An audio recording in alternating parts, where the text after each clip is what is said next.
வந்து நம்ம நெய் சோறு செய்ய போறோம். இந்த குப்பிட்ட வந்து நான் ஒன்னொன்னா என்னன்னு கேட்டு நான் அப்படியே செய்யணும். பட்டை கிராம்பு கொஞ்சம் வெங்காயம் வந்து நல்லா கோல்டன் கலர் வர வரையும் நம்ம நல்லா வதக்கிட்டு வைக்கணும். இது நல்லா கோல்டன் ப்ரௌன் கலர்ல வந்துச்சு. இப்படி இது வந்தாலும் நல்லா டேஸ்டா இருக்கும்.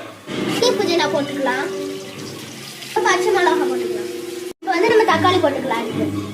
நல்லா வதங்கிடுச்சு. இப்போ வந்து நம்ம தயிர் ஊற்றிக்கலாம்.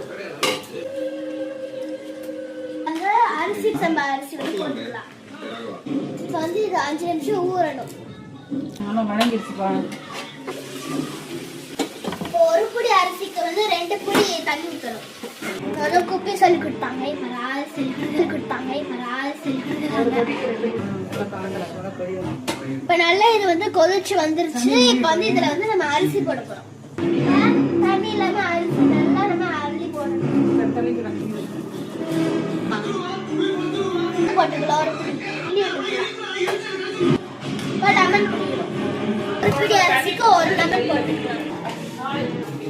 இப்போ பிளேட் வச்சு மூடிடலாம். இப்போ வந்து சரி தண்ணி வந்துருச்சு. இப்போ வந்து இதை வந்து நம்ம தம் போட்டாலாம். இதுக்கு மேல மெதுவா